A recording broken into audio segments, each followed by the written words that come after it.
any risks that were mitigated as part of the security review have in fact been mitigated in the final product.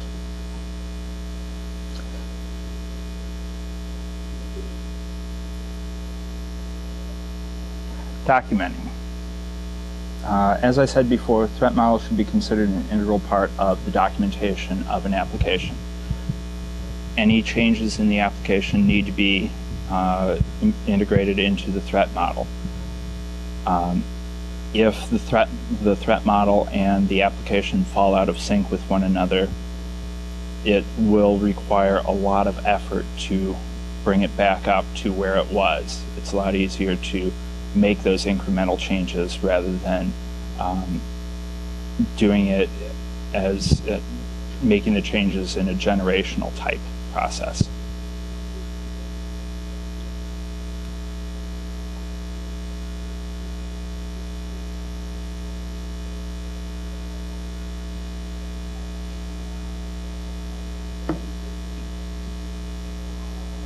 Scheduling. Not every project can afford the time or the money that it takes to do a full-blown threat model. That's why one of the things that you do up front is decide what type of model you want to use. That's what allows you to put into the project plan, the threat model will take this much time and require this many resources. By focusing on solely the high-risk points of the application, you cut down on the time and money involved in scheduling the threat modeling within the project plan.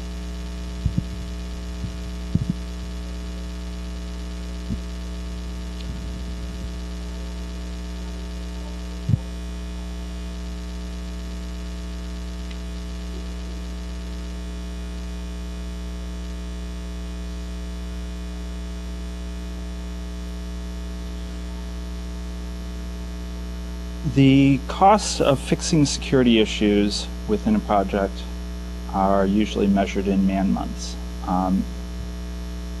When a security issue is caught early and upfront in a project, it may be as simple as making a change to a drawing on a whiteboard. When a security issue is identified in a product that has already been pressed to 300,000 CDs, obviously it's going to require a much higher cost to mitigate that risk.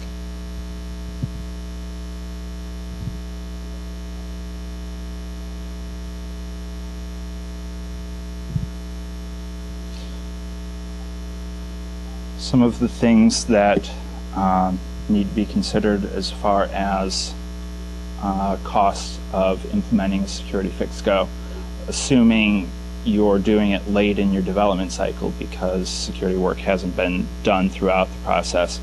You have to take into account how much is it going to cost to distribute a patch to the users.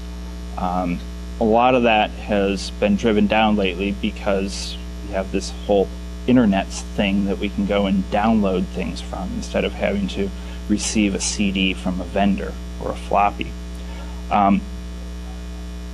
You have costs that are incurred by your customers as far as what it costs for them to fix your crap. If you left a vulnerability in there, they're the ones that have to go in and clean it up. If you have 500 Microsoft servers that are vulnerable to the latest MS-05 whatever, it's going to take time, and time is money to fix that. You need to include that cost as far as your cost model goes. You have intangible costs as well. Consumer dissatisfaction, damage to company reputation. Those can be very high costs to endure.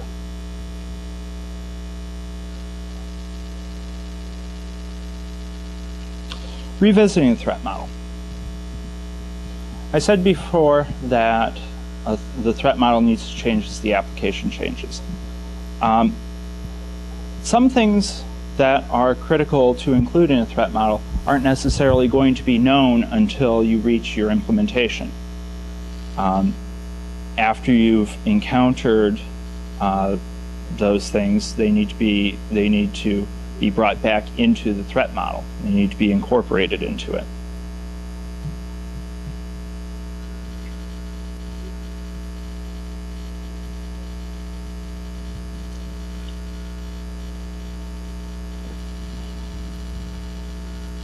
Just as implementing a single security feature into an application will not make that application secure,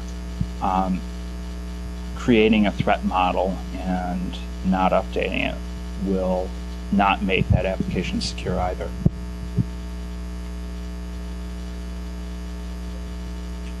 Once you enter into the maintenance phase of an application, it becomes especially important to impress upon the development and the support teams that it's very important to update the threat model. Anybody who's worked development before knows the mentality difference between project-focused development and application support. It's critical to impress upon the support folks that this is not something that only the project folks do. This is something you guys do also.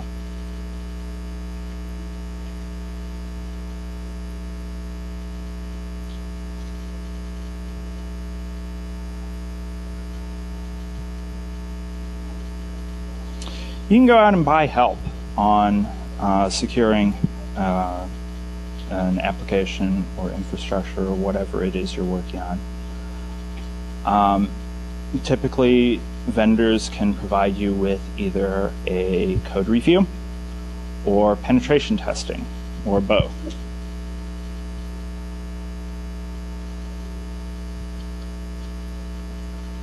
When evaluating a vendor for any security services, be sure that you're clear on what their procedures are. There are a lot out there that have a very haphazard approach, and it's up to a lot is left to the individual's discretion as far as how to carry out the penetration test. You may get lucky. You may get one of the good guys. You may get unlucky. You may get somebody that just started doing it 2 months ago. By working with a vendor who has procedures in place, it ensures consistency across any of the folks that will be dealing with your application.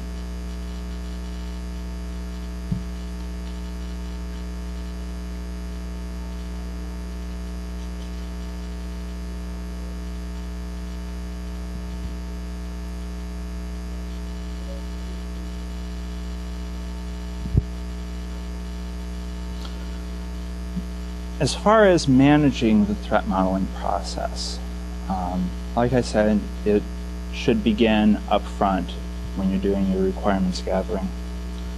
As you move through your application life cycle, the work effort involved in threat modeling and also the importance of it increase. You work at a very different depth level in threat modeling between requirements gathering and when you're actually doing your development. The inputs to the threat model are very different. They come from very different people.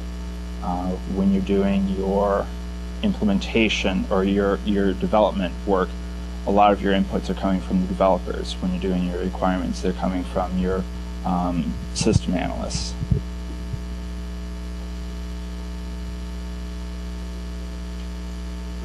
Large initiatives will require a different approach. You can't really have one team that overall is responsible for the entire threat model. Just like large projects are divided into sub-projects or work areas or what have you, so too should the threat model be divided between them. This is easily accomplished because the threat model focuses on what are the inputs and what are the outputs of the application being modeled. So just because the modeling is being done by different teams doesn't mean that it's any less secure.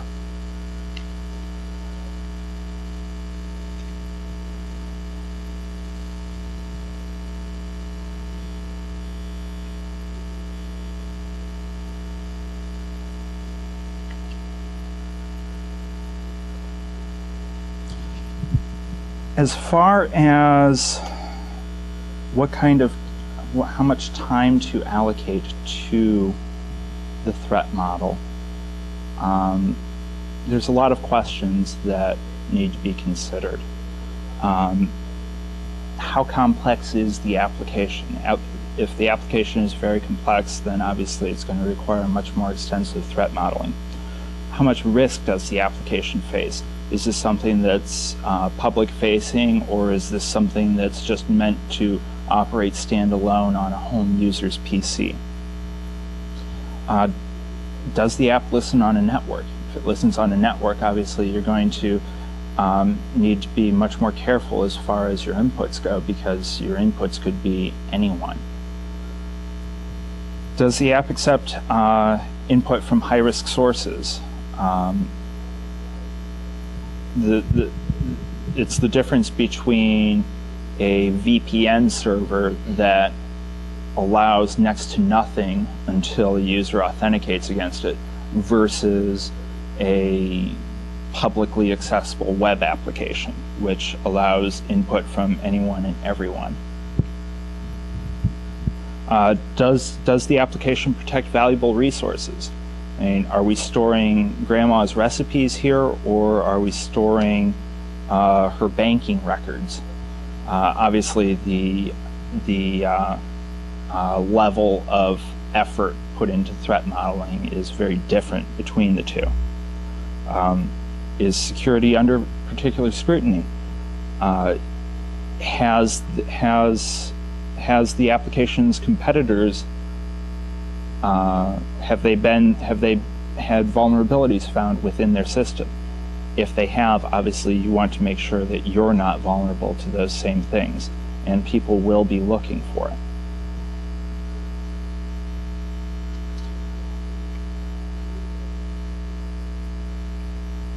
One important thing to keep in mind as far as updating the threat model goes is that if you rely on anything, any components underneath you, any changes in those need to be incorporated as well. If you're relying on third-party components to perform critical pieces of your application and those components change, then your threat model must be readdressed as well.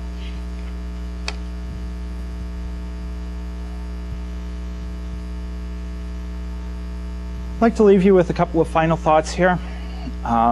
Security of an application cannot be identified, cannot be understood or validated unless quantified in a threat model document. Parenthetical note should be in there in a completed threat model document. Every legitimate security feature counters one or more threats to the system. Just because something is really cool security doesn't mean that it's necessary if there isn't a threat that it counters. Reliability of software impacts business continuity. If your application's vulnerable and it handles business critical stuff, you will hear about it. You haven't experienced fun until you've had to listen to the line of business folks screaming at you about, why isn't my system working? Not that I've ever heard that.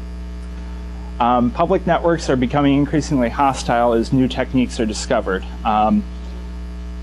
5 years ago, cross-site scripting wasn't even on the radar, at least as far as I'm aware.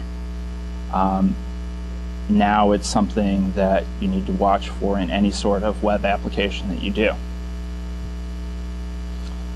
Any level of security analysis is better than none at all. Even if you're simply eyeballing your application and asking